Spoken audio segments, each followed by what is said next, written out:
یہ بغدادی صاحب اکثر بایزید بستامی کا ذکر کرتے ہیں، تو ہم ان سے پوچھتے ہیں کہ تم ہمیں شفاعت رسول کا عقیدہ سمجھاؤ گے؟ ظالموں، تمہارے بزرگوں کا تو یہ حال تھا کہ تذکرۃ الاولیاء کے اندر شیخ فرید الدین عطار نے بایزید بستامی کے حوالے سے ان کے چیپٹر میں اینڈ پہ جا کے لکھا کہ بایزید بستامی سے کسی نے پوچھا کہ بتائیے قیامت والے دن لوگ کس کے جھنڈے کے نیچے ہوں گے؟ تو جواب میں ان کے بایزید بستامی نے کہا کہ میں قسمیہ کہتا ہوں کہ محمد اور تمام انبیاء میرے جھنڈے کے نیچے ہوں گے۔ اور اس بکواس پہ وہ رکا نہیں ہے، اس نے مزید جرأت کی اور پھر وہ کہتا ہے لیوائی اعظم من لیوائی محمد، میرا جھنڈا تو محمد کے جھنڈے سے بھی بڑا ہوگا والعیاذ باللہ تعالی۔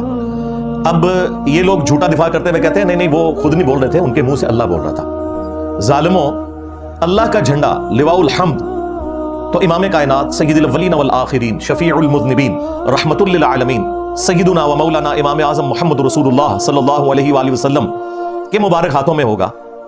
یہ کون سا جھنڈا ہے جو بایزید نے اٹھایا ہوا ہے؟ میں بتاتا ہوں، یہ اللہ ہی کا جھنڈا ہوگا، لیکن یہ اللہ کا وہ جھنڈا ہے جو اللہ نے مجرمین کے لیے رکھا ہوا ہے، جو بخاری اور مسلم دونوں میں حدیث ہے کہ قیامت والے دن ہر خائن اور غدار کے لیے میدان محشر میں ایک جھنڈا اٹھایا جائے گا اور اس کے نیچے وہ خائن آگے کھڑا ہوگا اور بتایا جائے گا کہ یہ غدار ہے، ان کے بزرگوں نے رسول اللہ کے ساتھ غداری کی ہے، ان کے پاس بھی جھنڈے ہوں گے، غداری کے جھنڈے ہوں گے۔ لواء الحمد تمہارے بزرگوں کے ہاتھ میں نہیں ہونا۔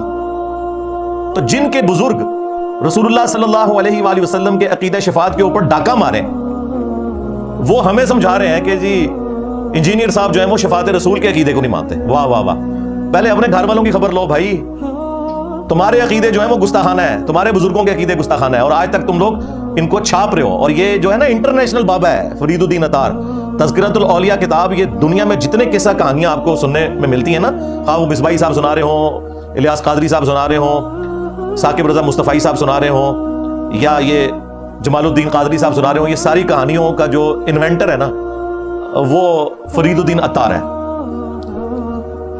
آج سے آلموسٹ کوئی 800 سال پہلے وہ فوت ہوا۔ فوت کیا ہوا؟ 627 ہجری میں منگولوں کے ہاتھوں قتل ہو گیا، اور نگاہ مار کے منگولوں کو غائب نہیں کر سکا۔ اور آج ان منگولوں کی اولاد انجینئر محمد علی مرزا، اس کو اللہ تعالیٰ نے اسلام کی دولت سے مشرف کر کے ان بابوں کے اوپر مسلط کیا ہے، اور یہ سارے کے سارے بابے فیل ہیں۔ میرا ایک نعرہ انہیں لے ڈوبا ہے، میرے نبی سا ہے ہی کوئی نہیں، تیرے بابے تھے شاہی کوئی نہیں۔ بایزید بستامی کے ماننے والے، یزید ابے دے منڈے والے، جو یہ بکواس کرتا تھا، بھونکتا تھا کہ قیامت والے دن محمد اور تمام انبیاء میرے جھنڈے کے نیچے ہوں گے اور میرا جھنڈا محمد کے جھنڈے سے بھی بڑا ہوگا۔ اب یہ بات میں اس لیے کر رہا ہوں کہ یہ لوگ اس بات کو مانتے ہیں، یہ انکاری نہیں ہے۔ ابھی فتویٰ صرف مفتی منیب صاحب نے چشتی رسول کے اوپر دیا ہے، ہاں ابھی بہت سے کام باقی ہے، ان باتوں پہ کوئی فتوے نہیں ہے، ان کی تعویل کرتے ہیں شطحیات کے نام کے اوپر، اور پتہ نہیں کیا کچھ باتیں کرتے ہیں۔ خیر، میں اس کو کافی دفعہ ٹاپک میں ڈسکس کر چکا ہوں، آج میرا وہ ٹاپک نہیں ہے۔ اس کے اندر انہوں نے کچھ جملے بولے ہیں، میں آپ کو وہ سناتا ہوں کہ وہ کیا بات کر رہے ہیں۔ وہ کہتے ہیں کہ جی نقلیں اتارنے کے انداز میں انہوں نے یہ گفتگو کی ہے، جیسے کسی کی نقل اتاری جاتی ہے، یعنی انہوں نے اللہ کو ہمارے کھاتے میں ڈالا ہے۔ اور بایزید بستامی جو یہ کہتا تھا کہ میرا جھنڈا محمد کے جھنڈے سے بھی بڑا ہوگا، نعوذ باللہ، اس کے ماننے والے نے نبی علیہ السلام کو اپنے کھاتے میں ڈالنے کی کوشش کیا۔ نکلو ادھر ہوئے، تو اڑا کے لینا دینا رسول اللہ نال صلی اللہ علیہ وآلہ وسلم۔ لیوائی اعظم من لیوائی محمد کے ماننے والوں، تمہارا کیا لینا دینا؟ تو وہ نقلیں اتارتے ہوئے کہتا ہے کہ جی یہ کہتے ہیں اللہ کے سوا کوئی مشکل کشا نہیں، اللہ کے سوا کوئی حاجت روا نہیں، اس کو نقلیں اتارنے کے انداز میں، اور ہمیں ٹونٹ کر رہا ہے۔ اور وہ کہتا ہے قیامت والے دن دیکھیں سب کے سب رسول اللہ کے پاس آئیں گے صلی اللہ علیہ وآلہ وسلم، تم نے تو بایزید بستامی کے پاس جانا ہے نا، اور جو اس کے ساتھ قیامت کے دن ہونا ہے نا، ہماری تو دعا ہے تمہیں، بد دعا نہیں میں کہتا، دعا ہے کہ تمہارے ساتھ بھی کوئی کچھ ہو اگر تم لوگوں نے توبہ نہ کی مرنے سے پہلے۔ اس کے بعد پھر وہ کہتے ہیں کہ جی یہ لوگ اس دن اللہ کی طرف منہ نہیں کریں گے، یعنی وہ یہ بتانا چاہ رہے ہیں کہ ہم جو ہیں وہ نعوذ باللہ رسول اللہ کے ماننے والے ہیں، وہ اپنے آپ کو یہ پیش کرنے کی کوشش کر رہے ہیں، حالانکہ بایزید کے ماننے والے، اور جو انجینئر صاحب ہیں یا ان کے اسٹوڈنٹس ہیں یا باقی لوگ جو ہیں یہ اللہ کے ماننے والے ہیں، یعنی وہ اللہ کو اون نہیں کر رہے۔ اس کے بعد وہ کہتے ہیں کہ یہاں یہ لوگ سفارش کے منکر ہیں، اور وہاں یہ انبیاء اکرام علیہ السلام سے ہوتے ہوئے رسول اللہ تک پہنچیں گے صلی اللہ علیہ وسلم۔ جی ہم نے تو وہاں ہی پہنچنا ہے، آپ نے جانا ہے بایزید بستامی کے پاس، اور جدھر اس نے جانا ہے نا، اس نے تمہیں بھی اپنے ساتھ ہی وہاں لے کے جانا ہے، نہ سو ادھروں۔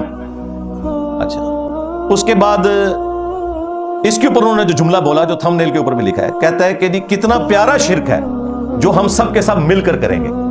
یا شفاعت رسول کے عقیدے کو صلی اللہ علیہ وآلہ وسلم کون شرک کہتا ہے ولیعوذ باللہ تعالی. پھر اس نے ایک جملہ اس میں بولا، وہ کہتا ہے کہ جب یہ انبیاء کرام علیہ السلام سے ہوتے ہوئے لوگ پہنچیں گے نا رسول اللہ تک، تو آدم علیہ السلام بھی اللہ کے پاس نہیں بھیجیں گے بلکہ نوح علیہ السلام کے پاس بھیجیں گے، اور نوح علیہ السلام جو ہیں وہ موسیٰ علیہ السلام کے پاس، اور وہ ابراہیم علیہ السلام کے پاس، وہ عیسیٰ علیہ السلام کے پاس. تو اس نے ایک جملہ بولا ہے کہ دھیان کرنا کدھر آدم علیہ السلام بھی تے بریلوی نہیں نے. اچھا یہ جملہ میں بولتا نا تو انہوں نے کہنا تھا انہوں نے گستاخی کر دی ہے.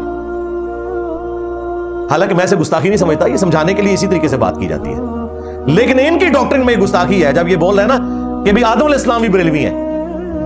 اب میں اگر کہوں نا کہ آدم علیہ السلام بھی علمی کتابی ہیں یا صرف مسلم ہے، تو انہوں نے کہنا دیکھو جی یہ تو آدم علیہ السلام کو اپنے فرقے میں شامل کر رہا ہے. حالانکہ ہمارا تو فرقہ ہی نہیں ہے. فرقوں کی تو چندہ بک ہوتی ہے، ایک بڑا ہوتا ہے، اور فرقوں کی سب سے بڑی نشانی ہے کہ وہ یہ کہتے ہیں باقیوں کے پیچھے نماز نہیں ہوتی، باقی سارے کافر ہم مسلمان، ہم تو چندے بھی تمہیں دیں، نمازیں تمہارے پیچھے پڑھیں، مسجد کوئی الگ نہیں بنائی.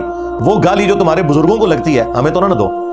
اب اس غم کو تمہیں ختم نہیں کر سکتا کہ تمہارے بزرگ یہ سارا گند کر کے گئے، ایک دوسرے کو کافر کہہ کے گئے، ایک دوسرے سے اپنی مسجدیں الگ کر کے گئے، چندہ بک الگ کر کے گئے. یہ ساری گندگی اگر میرے اندر نہیں ہے تو تمہیں اس بات کا غم کیوں نہیں جا رہا؟ مان لو کہ نہیں ہے میرے اندر وہ گندگی.